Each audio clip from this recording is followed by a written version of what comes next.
وَإِذْ وَعَدْنَا مُوسَىٰ 40 لَيْلَةً ثُمَّ اتَّخَذْتُمُ الْعِجْلَ مِن بَعْدِهِ وَأَنْتُمْ ظَالِمُونَ۔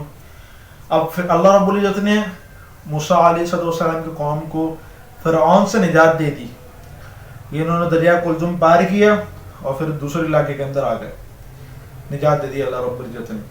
اب انہوں نے کہا ہم تو آزاد قوم ہیں، ہم نے کوئی شریعت پر عمل کرنے کے لیے کوئی کتاب چاہیے، آپ موسیٰ علیہ السلام اب نبی ہیں، اب اللہ تعالیٰ سے ہمارے لیے کوئی کتاب لے آئیں تاکہ ہم اس پر عمل کر لیں۔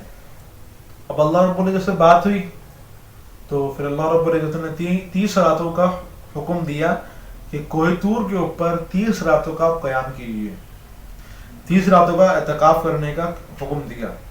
30 راتیں مکمل ہو گئی، پھر 10 دن اور قیام کرنے کا حکم دیا، اور ہر ایک دن کے اندر توریت کی ایک تختی ملتی تھی، کیونکہ توریت کے اندر کل 10 تختیاں تھیں، تو 10 دن پورا موسیٰ علیہ السلام نے ایک چلہ توریت پہاڑ کے اوپر لگایا۔ اسی لیے مشائخ کے نزدیک، صوفیہ کرام کے نزدیک چلے کی بہت اہمیت ہے۔ ایک بندہ 40 دن تک ایک کام مسلسل کرتا رہے تو اس کو روحانیت اور نورانیت حاصل ہونا شروع ہو جاتی ہے۔ اسی لیے جو ہے وہ حدیث شریف کے اندر ہے کہ کوئی بندہ 40 دن تک تکبیر اولیٰ کے ساتھ نماز پڑھے تو اس بندے کو جو ہے وہ 2 پروانے ملتے ہیں، ایک نفاق سے بری ہونے کا اور ایک جہنم سے نجات کا۔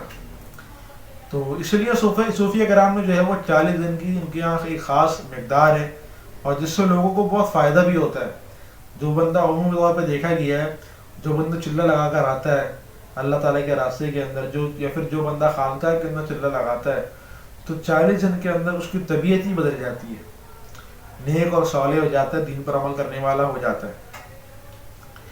تو خیر موسیٰ علیہ السلام نے 40 دن کا چلہ جو ہے وہ طور پہاڑ کے اوپر لگایا، کوہ طور پر لگایا۔